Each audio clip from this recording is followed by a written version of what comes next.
Em um mundo repleto de contendas e divisões, onde o discurso democrático foi substituído pelo julgamento e pelo desprezo, e as amizades são definidas por ismos e istas, aprendi que há um exemplo claro, simples e divino, para o qual podemos olhar em busca de unidade, amor e inclusão.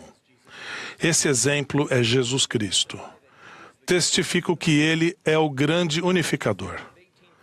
Em dezembro de 1832, quando as evidências de problemas entre as nações estavam se tornando mais visíveis do que em qualquer outro momento desde a organização da Igreja, os líderes santos dos últimos dias em Kirtland, Ohio, reuniram-se para uma conferência. Eles oraram separadamente, em voz alta, para que o Senhor revelasse sua vontade a eles. Em reconhecimento às orações desses membros fiéis, durante os momentos de intensa angústia, o Senhor os consolou, dirigindo-se aos santos 3 vezes com 2 palavras poderosas: meus amigos. Jesus Cristo há muito tempo chama seus seguidores fiéis de amigos.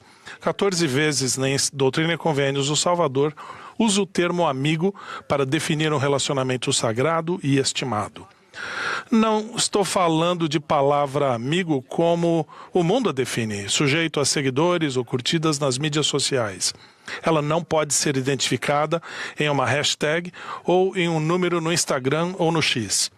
Reconheço que, quando era adolescente, lembro-me de conversas desconfortáveis quando ouvia as palavras dolorosas.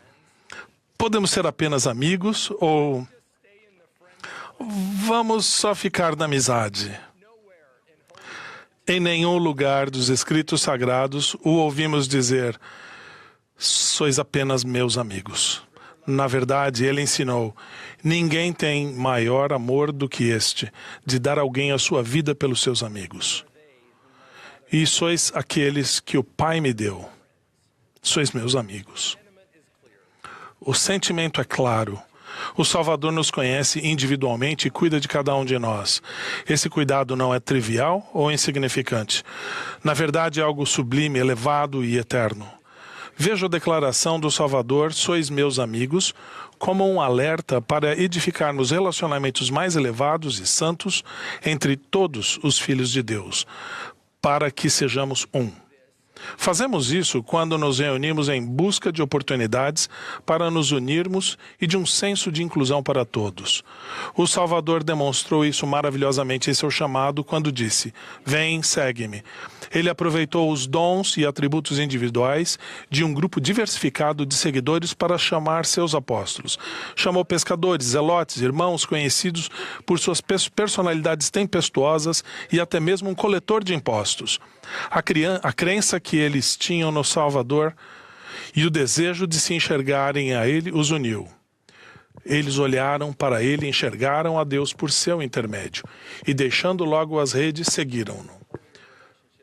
Quando vi como a edificação de relacionamentos mais elevados e santos nos une para que sejamos um, minha esposa Jennifer e eu fomos abençoados por criar nossos 5 filhos na cidade de Nova York. Naquela metrópole movimentada, formamos relacionamentos preciosos e sagrados com vizinhos, amigos de escola, colegas de trabalho, líderes religiosos e outros santos. Em maio de 2020, quando o mundo estava lutando contra a propagação de uma pandemia global, os membros da Comissão de Líderes Religiosos de Nova York se reuniram virtualmente em uma reunião convocada às pressas.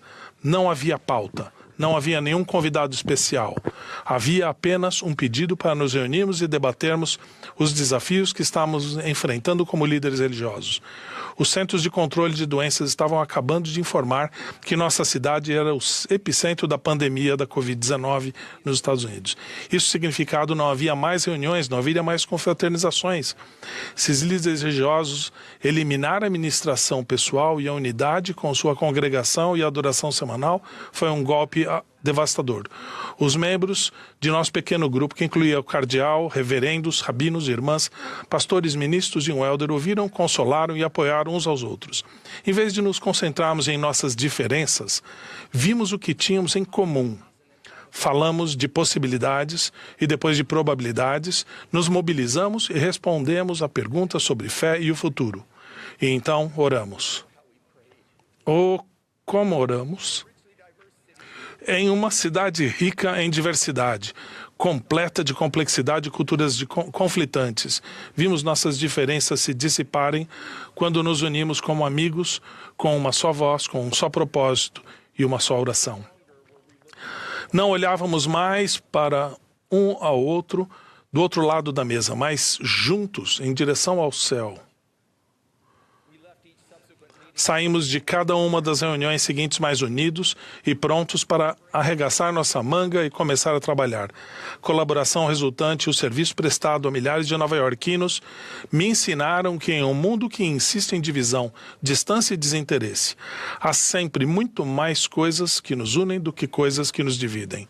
O Salvador suplicou: sede um, e se não sois um, não sois meus. Irmãos e irmãs, precisamos parar de procurar motivos para nos dividir e buscar oportunidades para sermos um. Ele nos abençoou com dons e atributos únicos que nos convidam a aprender uns com os outros e a crescer individualmente. Eu sempre dizia aos meus alunos na universidade: se eu fizer o que vocês fazem e vocês fizerem o que eu faço, não precisamos uns dos outros. Mas como vocês não fazem o que eu faço e eu não faço o que vocês fazem, nós precisamos uns dos outros. E essa necessidade nos une. Dividir e conquistar é o plano do adversário para destruir amizades, famílias e a fé. É o Salvador que nos une. Uma das bênçãos prometidas de se tornar um é um forte senso de pertencimento. O elder Quentin L. Cook ensinou que a essência de realmente pertencer é ser um com Cristo. Em uma recente visita com minha família ao país de Gana, na África Ocidental, fiquei encantado com um dos costumes locais. Quando chegamos a uma igreja ou a casa, somos recebidos com as palavras: sejam bem-vindos. Quando a comida era servida, um anfitrião anunciava: vocês estão convidados. Esses cumprimentos simples foram ditos com propósito e intencionalidade. Sejam bem-vindos. Vocês estão convidados. Colocamos declarações sagradas semelhantes na entrada de nossas capelas, mas a placa visitantes são bem-vindos não é suficiente. Damos boas-vindas calorosas a todos que entram pela porta. Irmãos e irmãs, não basta apenas ficarmos sentados no banco. Devemos atender ao chamado do Salvador de edificarmos relacionamentos mais elevados e mais santos com todos os filhos de Deus. Precisamos viver nossa fé. Meu pai sempre me lembrava de que simplesmente ficar sentado em um banco na igreja no domingo não faz de você um bom cristão, assim como dormir em uma garagem não faz de você um carro. Devemos viver nossa vida de modo que o mundo não nos veja, mas veja a Cristo por nosso intermédio. Isso não acontece somente aos domingos. Isso acontece no supermercado, no posto de gasolina, na reunião da escola, na reunião entre vizinhos, em todos os lugares onde os membros batizados e não batizados de nossa família trabalham e vivem. Eu adoro aos domingos como um lembrete de que precisamos uns dos outros e juntos precisamos dele. Nossos dons e talentos únicos nos diferenciam em um mundo secular e nos unem em um espaço sagrado. O Salvador ordenou que ajudássemos uns aos outros, quando levássemos uns aos outros e que edificássemos uns aos outros. Foi isso que ele fez quando curou a mulher com o fluxo de sangue. Purificou o leproso que implorava por sua misericórdia.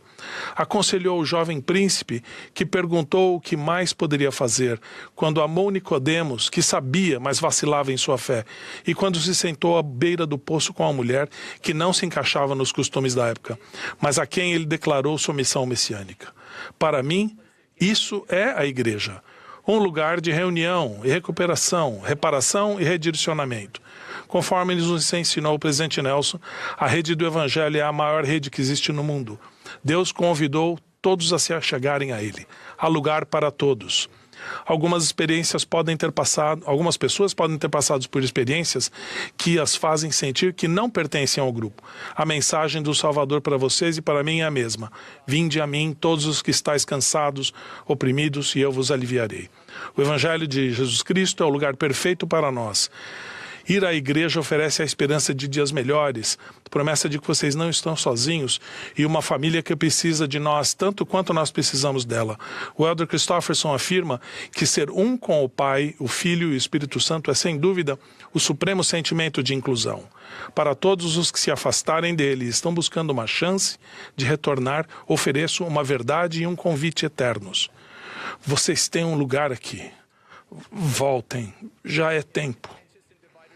Em um mundo contencioso e dividido, testifico que o Salvador Jesus Cristo é o grande unificador. Gostaria de convidar cada um de nós a sermos dignos do convite do Salvador para sermos um e declararmos corajosamente, assim como ele fez: sois meus amigos, no sagrado nome de Jesus Cristo. Amém.